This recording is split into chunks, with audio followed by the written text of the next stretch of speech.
guys, bertemu lagi di channel kesayangan kita semua.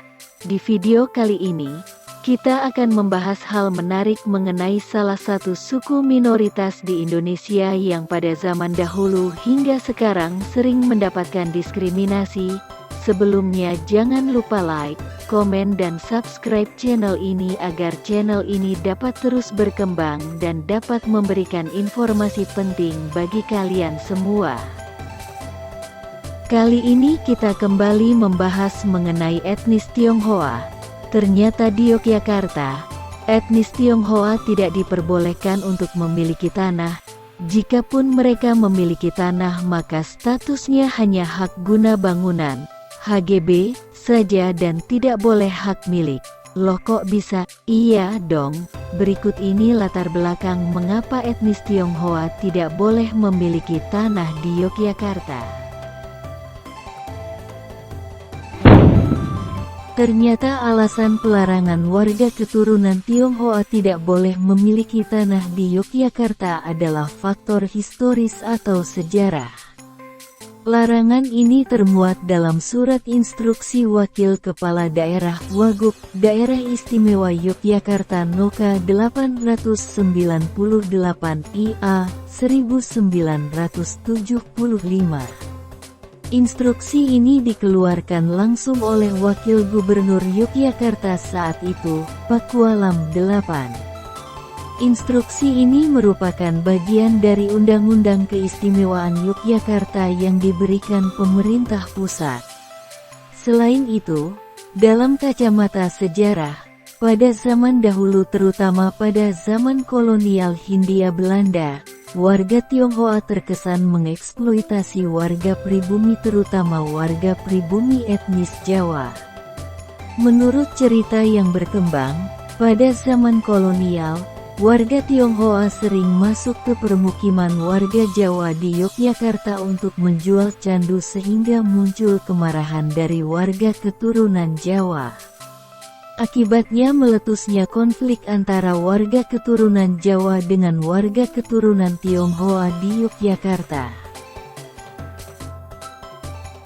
Dari aspek sejarah, memang sejak dulu zaman Kesultanan Yogyakarta, pemberian tanah kepada seseorang ada aturannya. Pada masa itu, tanah yang ada di Yogyakarta seluruhnya adalah milik Kesultanan Yogyakarta dan Kadipaten Pakualaman. Kesultanan dan Pakualaman kemudian memberikan tanah-tanah itu kepada warganya sesuai dengan kebutuhan dengan dasar hukum adat. Skema pemberlakuan hukum adat itu juga yang terjadi di wilayah Keraton Yogyakarta, termasuk dalam hal kepemilikan tanah. Logika itu juga yang diterapkan dalam Undang-Undang Pokok Agraria, bahwa hanya WNI saja yang boleh memiliki tanah di Indonesia. Selain sejarah, latar belakang dikeluarkannya Instruksi 1975 itu karena dugaan dominasi kepemilikan tanah oleh warga keturunan Tionghoa di Yogyakarta meskipun tidak ada data pasti yang menunjukkan berapa jumlah warga keturunan Tionghoa yang menguasai tanah serta luasannya di Yogyakarta. Meskipun demikian, secara kasat mata, bangunan-bangunan di utara, selatan, timur dan barat Tugu Yogyakarta yang lokasinya sangat strategis adalah milik keturunan Tionghoa. Atas dasar ini, banyak pihak yang menilai bahwa faktor ekonomi diduga juga menjadi salah satu faktor adanya instruksi tersebut. Peraturan kontroversial ini telah berulang kali mendapatkan protes dari warga keturunan Tionghoa. Namun hasilnya tetap nihil.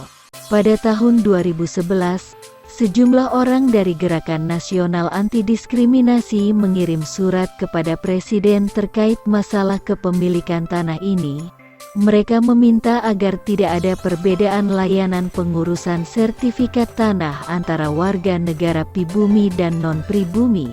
Namun hasilnya tetap nihil. Pemerintah Provinsi DIY tetap bersikukuh dengan Surat Instruksi Wakil Kepala Daerah Wagub Daerah Istimewa Yogyakarta Noka 898 I.A.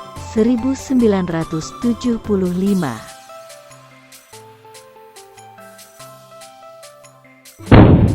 Nah, itulah sekelumit kisah mengapa etnis Tionghoa tidak boleh memiliki tanah di Yogyakarta meskipun termasuk warga negara Indonesia, WNI.